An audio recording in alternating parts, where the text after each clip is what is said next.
We have not heard anything new on the DeBrusk contract front, where they're at with that. He's made it known he wants to be here long term, but again, this is sort of that inconsistent play popping up. Do you really want to sign on long term to getting, wishy-washy play like this?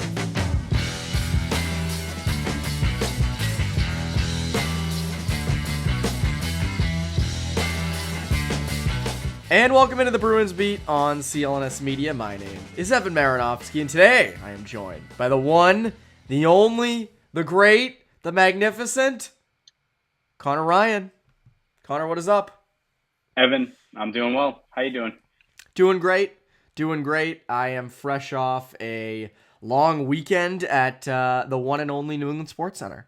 It was a hockey paradise at the Mega Rink in Marlborough this weekend. It was Sunday. I was there from I think 9 a.m. until around 8 p.m. So nice. Did you go to Olive Garden afterwards? I went to the 99. That's where I went. There you go. Good spot. I know we've talked about this before. That is the go-to spot. It is. But New England Sports Center. What a place for hockey. Just 10 rinks. You got the bar, you got the food, you got the place to sit, you can watch every game.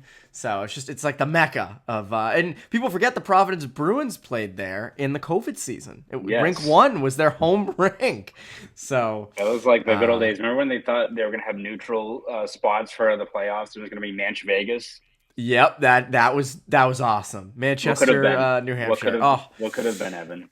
You think about all the locations in America. Aside, obviously that year they had that Lake Tahoe series, but think of all the other places in America or even New England you could do that at. You could do that, on. I'm trying to think of like a lake you could do it on. You could do it, up in the White Mountains. Yeah. I was gonna say, Lake Winnipesaukee a good one. So you do Lake Atittuit, throw freeze it up and play a game on it. I think you could make it work. Have people watch over the overpass, so I think that would be great. A post-game party at PF Chang's too. We can go to Margaritas in Framingham. We gotta hit Margaritas. That's the big one. Yes. That's where the pre and post game will be held at, and we'll do live podcasts at both. But anyways, speaking of margaritas, by the way, I really hope not. Anyway. And margaritas pre and post game I think would be a little bit difficult. But yeah, margaritas always a time. We're a pro margaritas podcast, and we've always said. And by the way, we don't mean like the drink margaritas. I mean like the place, the establishment. Mogs. Yeah, we're not here to besmirch any good eatery spot, especially one in the beautiful town of Framingham. No, exact city. Watch your mouth. City of Framingham. Abode. City of Framingham. Yeah. Sorry. So. Yeah. Apology accepted. Anyways, we got to talk Bruins. People are gonna start to get restless. Conor, on Saturday night, I couldn't help but see on the timeline, lots of discourse about Hampus Lindholm.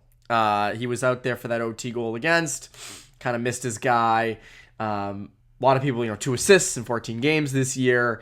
A lot of people are saying, hey, what's going on with Hampus Lindholm? Is there a problem there? I know we touched on this a few weeks ago, but obviously now there's a bigger sample size. Are you worried about Hampus Lindholm at this moment? I wouldn't say I'm worried. I think the discourse, or maybe the most effective way to view his season so far, is that I think last year he definitely overachieved. I think especially offensively. I mean, I don't think at his age of that breakthrough, I don't even want to call it a breakthrough year, but being a guy that's going to average over 50 points a season, I think that's a bit of an outlier. He started the year kind of getting power play 1 reps, playing without McAvoy, really kind of drove play early on. That was great. Like, that was maybe the best hockey I think I've ever seen him play. I don't know if that's night in and night out, 82 games as kind of the number 2 guy behind McAvoy, if that's necessarily what you should expect from Hampus Lindholm. And that's not to say that I think he's going to be a guy that can play 82 games, going to finish with 2 goals and 11 assists, and that's kind of his bread and butter. Like, no, he's a guy that I think a fair season for him offensively is around 30-ish points, right? Like, I think that's more fair of what especially if he's not going to get reps. But I also think it's a situation where you look at just how he's deployed defensively. if he's still a guy that even if the offense isn't there, but he's holding his own defensively with Brendan Carlo, taking a lot of D-zone stats, getting some of those really taxing minutes, and the Bruins are coming out on the other side of that with a positive goal differential, which has been the case so far, I think you'll take that, right? Like, again, you'd like to have a little bit of both in terms of sterling defensive numbers and 50 points, but you're asking for a Norris, top 5 guy there. And again, like, he was in top 5 last year. He was fantastic, but I don't know if season in, season out, that's what you should expect from a guy like that. If he can give you 30 points and ramp things up a little bit, but really still hold his own defensively, I think you should be happy with that. And I also think he has a little bit more to give offensively. Like, it's not to say that he needs to be scoring 10 goals and putting up, 45, 50 points, but getting more involved in the offense, getting more shots on net, being maybe a little bit more assertive, jumping up into the play. I think you want to see a little bit more out of that, which I don't think it's like that's going to be gone from his game. I think it's all about trying to coaxing that more out of his game, which I think Jim Montgomery has kind of identified through these last couple of games. You mentioned 2 goals, 9 assists on a season. My favorite thing is on elite prospects with junior league, with kids in juniors like the USHL, the BCHL, the NA, all that stuff.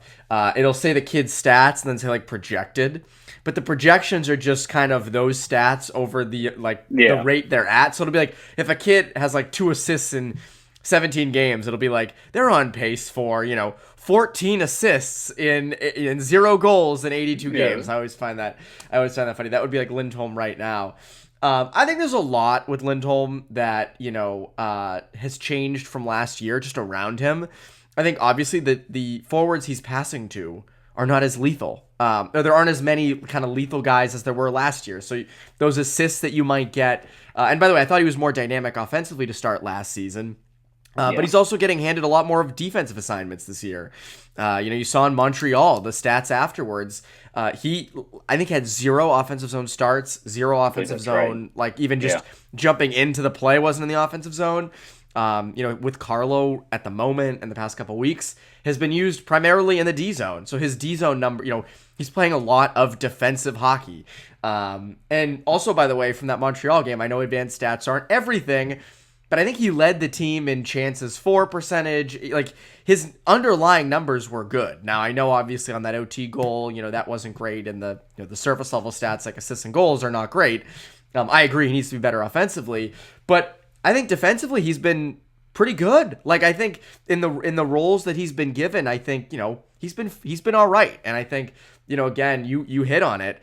Not that last year was an outlier, but I think last year was sort of a best case scenario, and that's not going to happen every year, and you don't need that to happen every year. I think you would like to, but that's not going to happen every year. You've got McAvoy, who that's kind of the expectation for, but for a guy like Lindholm, if he can be a solid number 2 defenseman, which again, the stats aren't reflecting that at the moment, the goals and assists and point stats are not reflecting that at the moment, but overall, I don't think it's time to hit the panic button on him. I think there are times he tries to do a little bit too much or doesn't make the simple play, which that's where you sort of have to kind of clean things up. But in his own zone, I think he's been all right. And I think, the offense will come at some point. We'll see how Lowry kind of progresses, because I think, Lowry's going to, eat up some of those stats.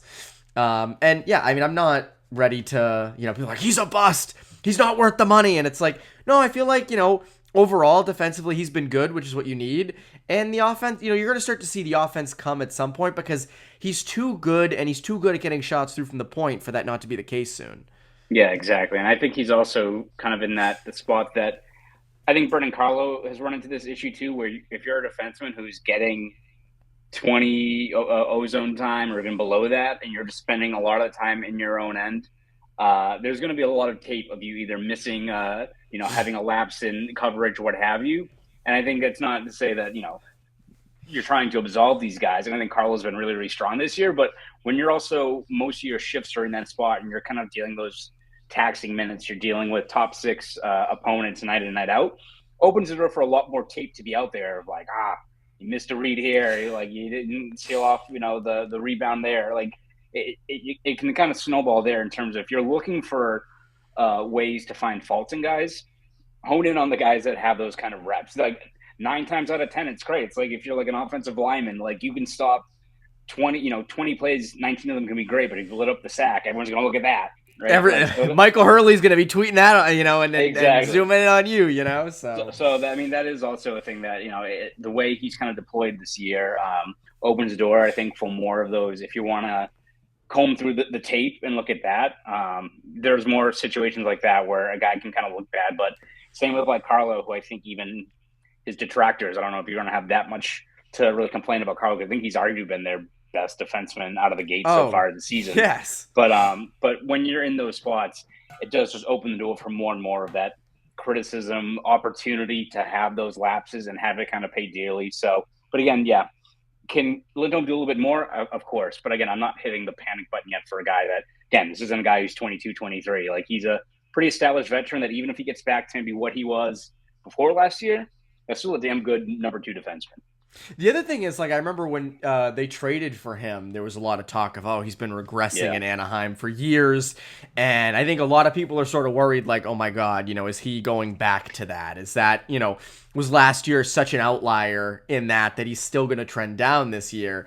And I just think his all-around two-way game lasts in the NHL. I think with the Bruins defensive structure, I think with the way the Bruins are, with the Bruins not being Anaheim, even though Anaheim's a pretty fun team right now. But Frank Vetrano, by the way, my God, lighting the world on fire. 50 goal scorer, yeah. Literally, like it'll be like 50 and 24 for Frankie V. But again, I think with the structure the Bruins have, with the style of play that Hampus Lindholm plays, and sort of his strengths as a player and his tools, I look at a guy like that and say, he's pretty stable. Like, I think, even though, yes, the numbers might not be 14 goals and, 30-something assists, I still think, his all-around game that he brings is a good thing to have. So, yeah, not ready to hit the panic button on Lindholm. One quick thing, Brandon Carlo this year, you mentioned it. I think this is maybe the best he's ever looked. I mean, 2019 playoffs was like sicko mode Brandon Carlo, so I don't want to besmirch that, but this right now is pretty remarkable, just considering how good he is and how good he's been and how stable he's been in his own zone. And I think part of the reason he's been so good, haven't noticed him a lot. Like that's, you start to notice him. You kind of mentioned like offensive linemen. Like you notice a guy like Carlo in his own zone when there are missed assignments or there are missed coverages.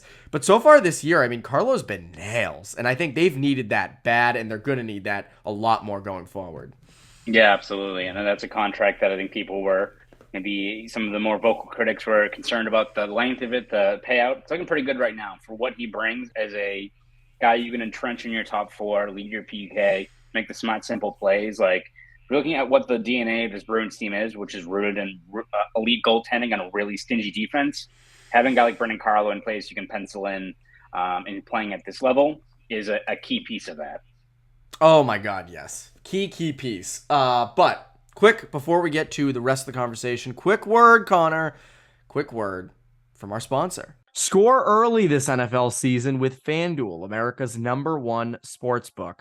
Right now, new customers get $150 in bonus bets with any winning $5 money line bet. That's $150 if your team wins. If you've been thinking about joining FanDuel, there's no better time to get in on the action. The app is so easy to use. There's a wide range of betting options, including spreads, player props, over-unders, and more. So visit FanDuel.com/Boston and kick off the NFL season. Again, FanDuel.com/Boston. FanDuel, the official partner of the NFL. All right, so one interesting development this year has been the James Van Riemsdyk, Charlie Coyle, Trent Frederic trio, because that has it's ascended in recent games. Van Riemsdyk has clearly been a good value add. I think he's 4th on the Bruins as of recording on Monday with, I think it's like 11 points, which is pretty damn good for a guy you got for $1 million out of the bargain bin at Walmart. Or any store. I mean, any store. You can pick any store for the bargain bin. Kohl's, Target. So you could, wherever you want. That's where you got Van Riemsdyk. What have you thought of that line? Because it feels like that's the new second line.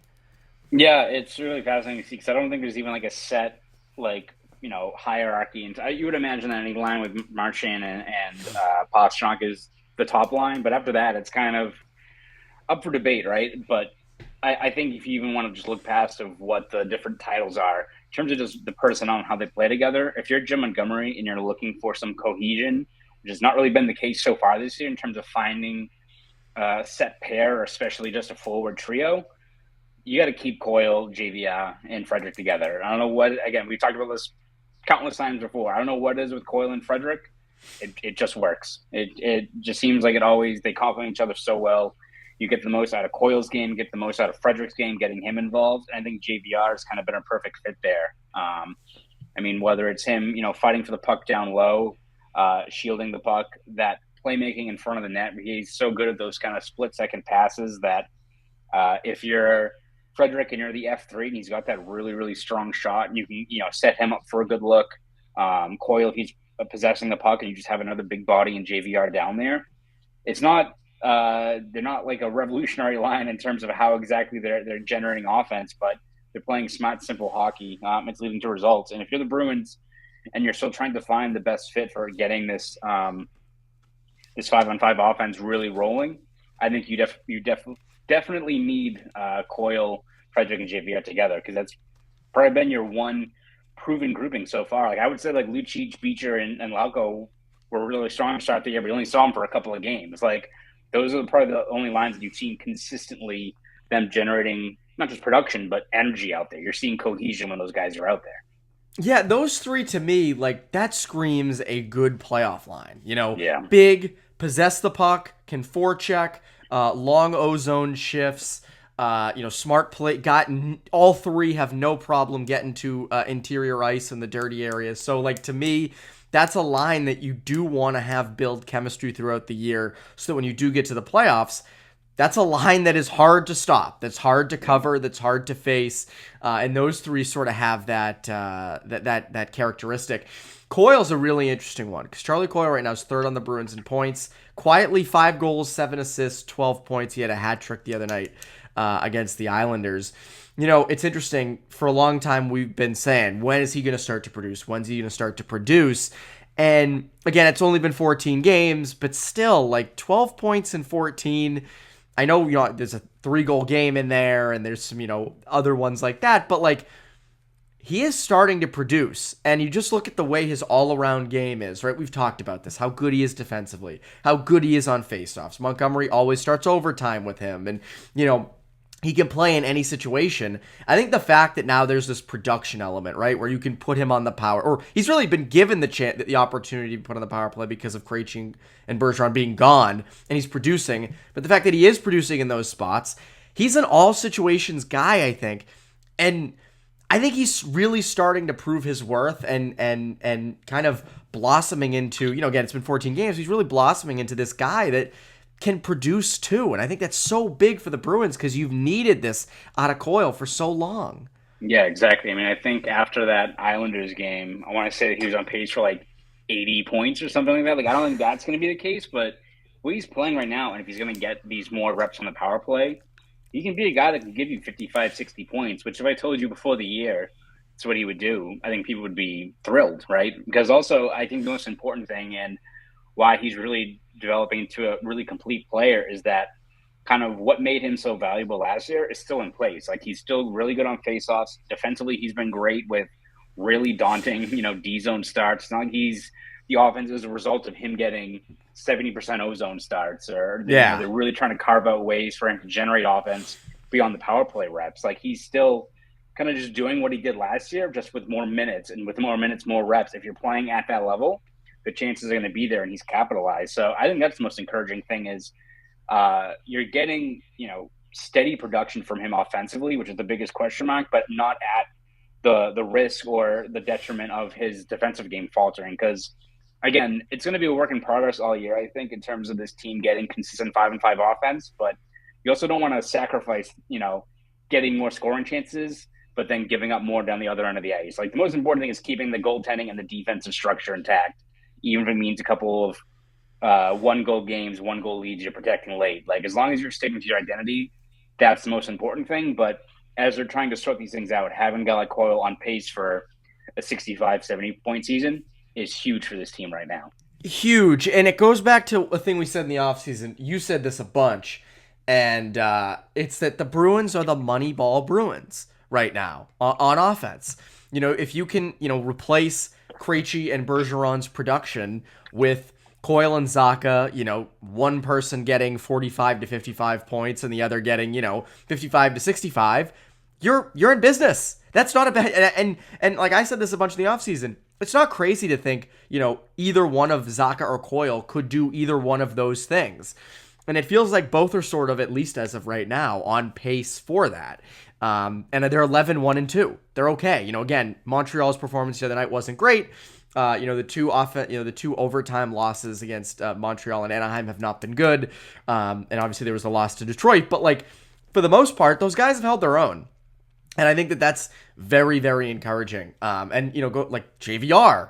Moneyball sign. That is I'm trying to think of a guy from that Moneyball team that was like a good like a Chad Bradford. That's yes.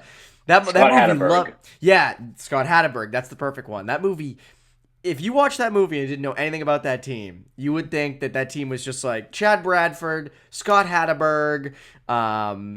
Who else did they play? David Justice. David Justice, Captain Old Man Justice. They forgot about Tim Hudson, Barry Zito. Trying to think of, was Tejada on that team? Did he win MVP that year? I think that team Tejada was on that team. Was nasty. So again, you gotta drum up the drum a little bit. We understand, but yeah, it was great. If the Bruins do their own Moneyball, it's gonna be like they're not gonna. If the Bruins were to win a cup and this becomes a Moneyball team, they won't even mention Pasta or or Swayman and Allmark. No. James Van Riemsdyk scored 80 goals that year. They're gonna show a scene of Sweeney walking into James Van Riemsdyk's house during the summer, and Van Riemsdyk's just kind of head in his hands, just no one's calling me, no one's calling me, and Sweeney texts him I'm at the front door, and Dog is oh, I'm here, Yes, that's exactly how it's gonna be. No mention of any of those guys. Yeah, no mention of Pastrnak, nothing like that. It's gonna be Lohrei will be the guy who wins the Norris. Yes, it'll be something like that. So, we already wrote the script, so it's already set. We did. We got to throw Patra in there. Patra's got to be somewhere in there too. He's 110 point season. Yes. Oh, yes. Patra coming in, potentially winning MVP. I'm trying to think of a good scene of him. I guess you could, comparable to Moneyball. You could have Patra being I'm gonna make this team. I'm gonna do it. And yes, Monty's no, you're not. We have our centers, and Patra, the underdog story comes in and all that. So we're basically I'll work on the spec script. So I'll have it done by next week. So I can help with some of the dialogue. Good. And story arc and progression and all those things. That could take me a little longer than just next week. 'Cause next week's Thanksgiving. So, but I think if a movie company wants to come along and produce that, I think we're your guys on that.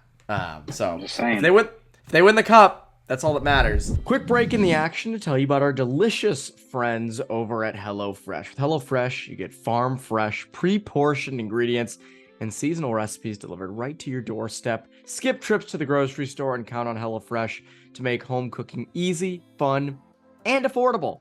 That's why it's America's #1 meal kit. A crazy schedule can make it easy to fall back into your dinner time recipe rut, but keep mealtime exciting with over 40 recipes to choose from every week. There's always something delicious to discover with HelloFresh. Turn to HelloFresh Market for yummy add-ons and enjoy the season's limited time fall flavors lineup. It's that time of year, right? Things get you in the mood, like apple cider cake with caramel sauce. All the ingredients come fresh, from the crushed tomatoes to the Italian chicken sausage mix to the Parmesan cheese. It's delicious, and I feel like a chef when I'm doing it. What's better than that? And this is a busy time of year for me with hockey starting up. I don't always have a ton of time, so this recipe makes it quick to enjoy something amazing. So join in on the fun. Go to HelloFresh.com/50Bruins and use code 50Bruins for 50% off plus free shipping. Again, go to HelloFresh.com/50Bruins and use code 50Bruins for 50% off plus free shipping. HelloFresh, America's #1 meal kit. Now, back to the show. We'll end on a negative note. as we have to. I guess the next person we could talk about is who was the in Money. We're just making this like the Moneyball themed episode. Who was the guy in Moneyball? Well, I don't want to compare this Bruins player to this Moneyball player, but Jeremy Giambi was traded mid-season because they didn't like his antics. I'm not comparing. I will stop the comparisons. You're not now. Gonna say anyone getting traded. Yeah. Jake DeBrusk. They're gonna have the Ganton Heinen because of his PTO instead of him like just being at the practice thing. It's gonna be him like he has to like work at Market Basket until like they give him a contract. Like he's just like they've assigned him that job. That's like what Moneyball would be. You got to earn your keep. You got to work at the Stop and Shop down the street from Warrior. In Everett, yeah. The Stop and Shop, yeah. Exactly. But anyways, Jake DeBrusk, not the best start to the season. 1 goal, 4 assists in 13 games. I think this is the exact opposite of what we thought. We thought, DeBrusk contract year going to come out just gangbusters. And it really has been the opposite. Him and Patra and Heinen have been together for the past couple games. There's not been crazy returns. We have not heard anything new on the DeBrusk contract front where they're at with that. He's made it known he wants to be here long term. But again, this is sort of that inconsistent play popping up. Do you really want to sign on long term to getting wishy-washy play like this? What have you thought so far of the DeBrusk experiment to start the year? Yeah, I mean, I think it's been tough in terms of getting some consistent reps because I think it's one of the things where you can make the argument that this could be a guy that the way he plays, he should be able to kind of chip in offensively whatever line he's on if he's just playing his north-south straight game, going to the front of the net, generating chances that way. Hasn't worked so far yet. It's been disappointing in terms of just the tangible production because I think you desperately need a guy like him to get going. That's not to say that you needed a 40-goal season. Believe me, you would take it, but I don't think it'd be fair to like ask for that kind of production. If he was just DeBrusk of last year, it would help Yo tremendously in terms of just getting tangible 5-on-5 scoring. So it's been disappointing out of the gate. I think you've seen the last couple of games more encouraging signs. Like he had that setup to that his first goal. He had a few good setups around the net. Like I think he's moving his feet more and he's impacting the game. And I think he kind of mentioned it on Monday at Warrior that the fact that I think he's rounded out his overall game means he's contributing a bit more even when he's not scoring. Again, yes, his bread and butter is still scoring and he needs to do that. But if he's contributing on the PK, if he's doing these other things, it's almost like we talked, was it last week, about like Tyler Bertuzzi. If he was like struggling to score, he's not doing some of the other stuff that can still kind of validate the team in the lineup. Like DeBrusk can have some these stretches here, but he's still averaging 16, 17 minutes a night because he can still play on the PK, do these other things to contribute to the overall team. Bertuzzi, if he's not scoring and he's taking bad penalties or he's giving up chances down the other end of the ice, he's either on the fourth line or he's playing 11 minutes a night, right? Like you're not seeing that's exactly it. So I think that's the encouraging thing for the Bruins in terms of the fact that at least DeBrusk is becoming a more complete player. So it's not like you have to really cut his minutes or something like that. But again, you can only put out these qualifiers or kind of look at the brighter side of things without being like, you still need this guy to produce. You still need this guy to cash in on some of these chances, which you hope are going to come soon. Because we all know he scores one.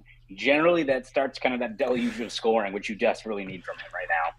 Yeah, it goes back to like I remember we talked recently after that Maple Leafs game, like who would you rather have, DeBrusk or Bertuzzi? It goes back to that. Like you still with DeBrusk get the all around game, you get production in other ways other than scoring, but those goals need to come and the points need to come, and that like to get a $5 or $6 million a year deal, you're gonna need some consistent production, and I think that's where this should give you a little pause. And I wonder if this stretch gives the Bruins a little pause as to, now maybe they go to the negotiating table and say, hey, we'll do, $4 million or $4.5 million, but we're not going to go further than that.